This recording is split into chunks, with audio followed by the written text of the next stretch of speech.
Hey friends, it's Todd with the Church Playbook.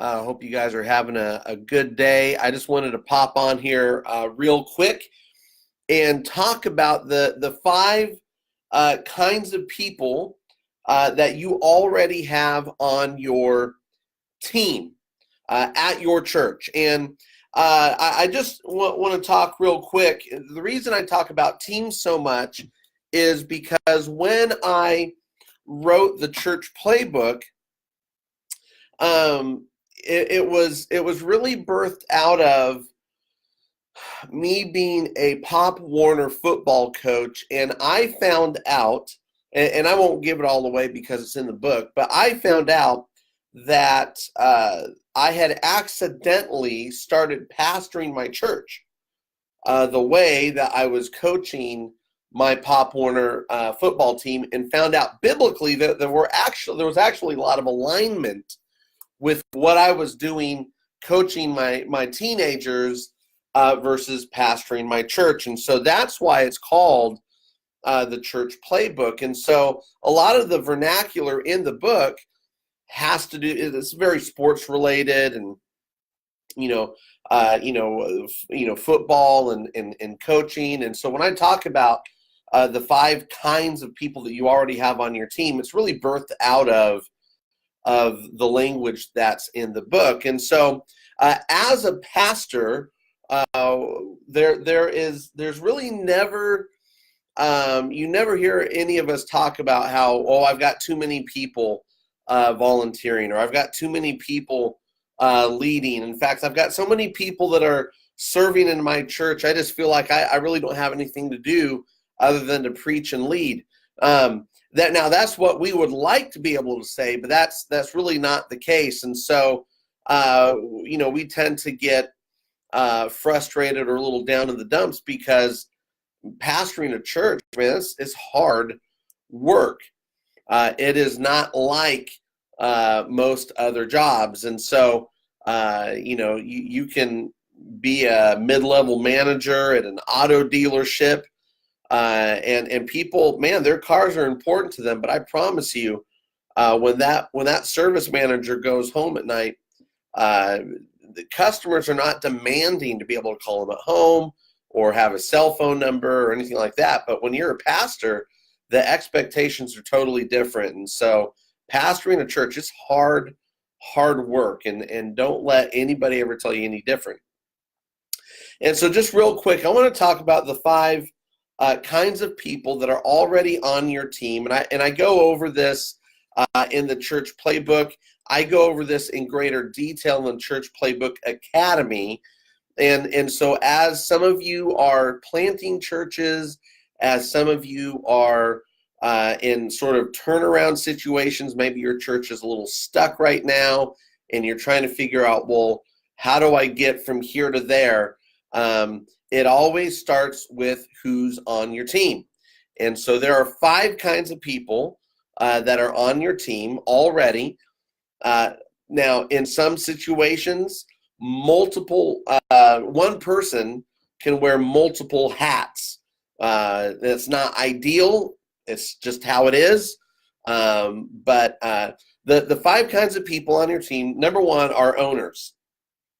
Now, in the NFL, this is your, the team owner.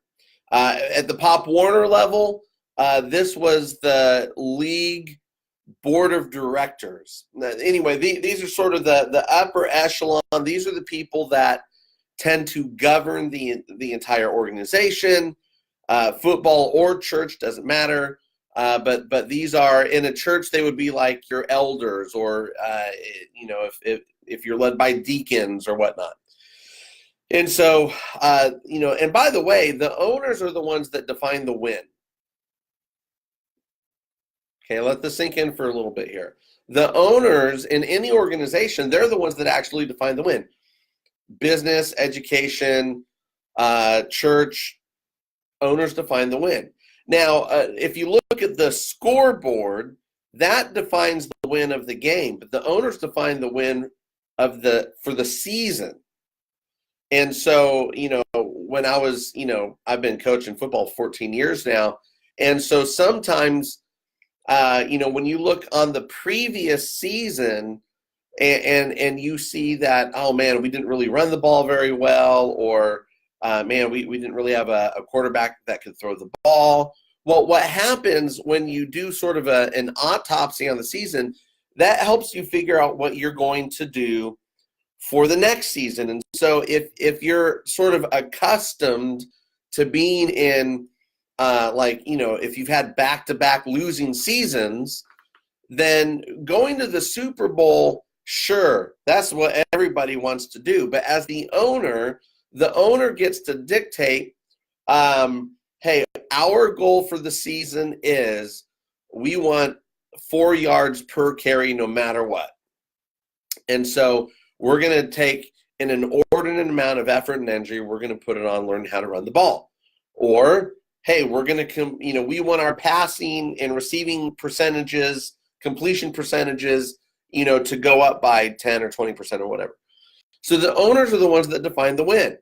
Same thing in the church. The elders are the ones that sort of dictate the overall direction. I like to think of it like if you're out on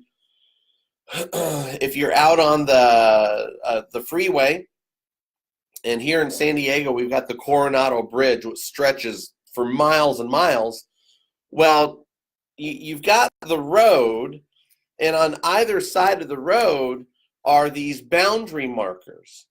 And right on the outside of the boundary markers is the edge of the bridge. And so, as the elders of the church, they would say a win is to go from the beginning to the end of the bridge.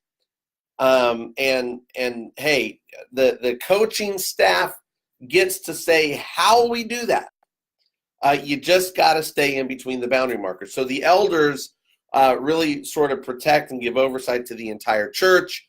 They govern the church, and so they're the ones that provide the boundary markers. Now, so and by the way, senior pastor, you're probably on the elder board.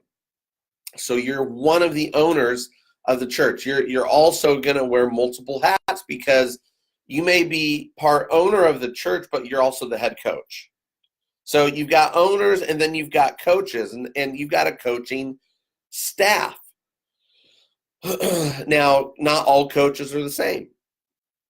You've got the head coach, you've got the assistant head coach, you've got coordinators, offensive and defensive and special teams.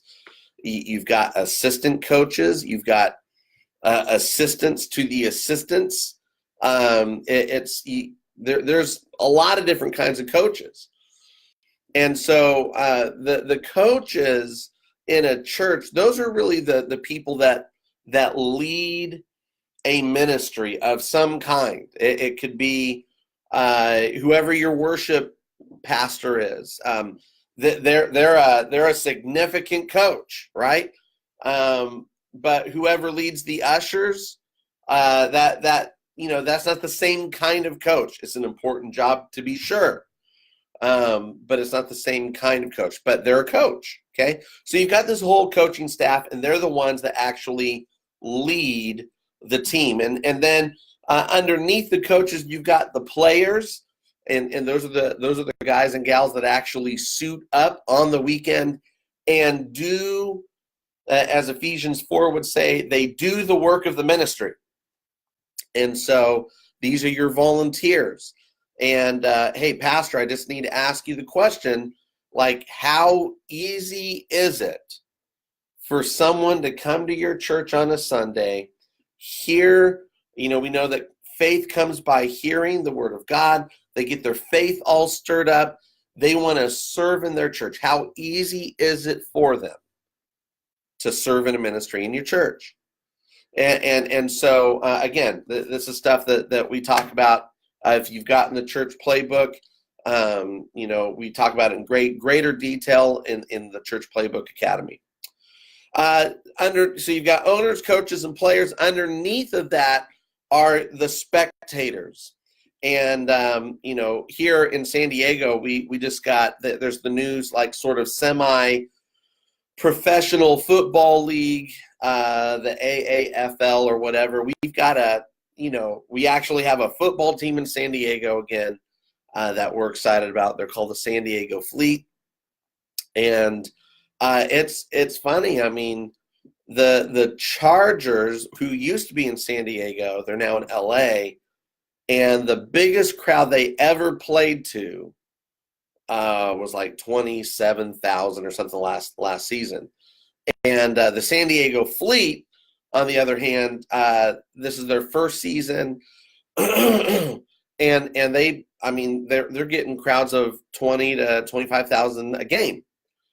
And so the fan base is engaged. They're excited, and you can always tell the spectators because they're the ones that go and they don't miss a game, and they're wearing all of the gear, right? They're wearing the jerseys, they're wearing the hats, they're wearing the hoodies that say San Diego Fleet on them. And so there are people in your church, and that, man, the 80-20 rule is large and in charge. Where people, 20% of the people are the ones that are doing the work of the ministry. 80% of the people are the ones that are showing up, and they're showing up less and less. I mean, across the country, the church attendance is going down, and it's not that there's less people in your church. They're just showing up less often. And again, in the church playbook, we talk about how to reverse the curse, man. We talk about how to get that going in the right direction again. And so then you've got your owners, you've got your coaches, you've got your players, you've got your spectators, and then you've got your city. And this is the city that your church is in. The city that I'm in, you've got San Diego. It's got millions of people. I live in East County, San Diego, and in the part of East County that I live in, there's 55,000 people within our town. Now, East County, San Diego, depending on what towns you put in there, could have 250 to 400,000. But that's my city. You have a city, and these are people that, if they come to your church, they may come once a year, they may go twice a year. But these are the people that you're trying to reach with the gospel of Jesus Christ. And there you go. So owners, coaches, players, spectators, and city, those are the 5 kinds of people. They're already on your team.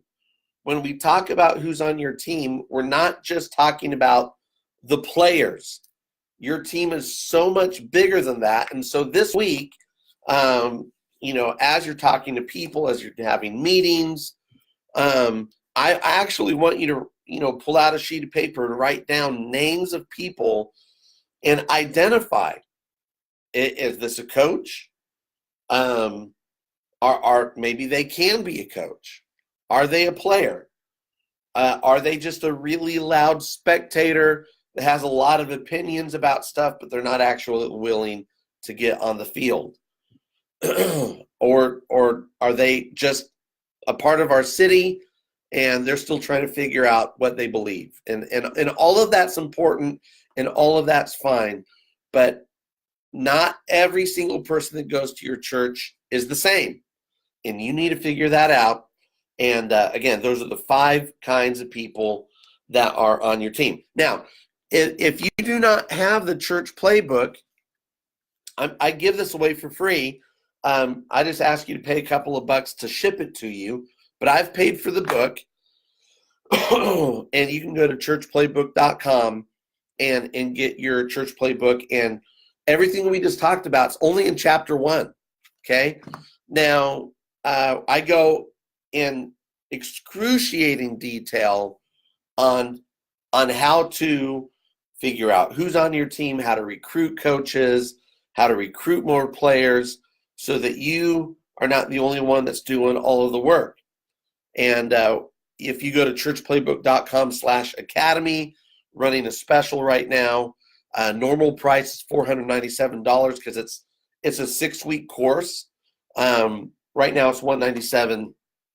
and you can go churchplaybook.com/academy, and you'll get not only 6 weeks of videos, you'll get a ton of resources. You're going to be in my private Facebook coaching group where you've got access to me, and you can ask questions of all of the guys that are in my huddle. And again, football for everything for me. I love football.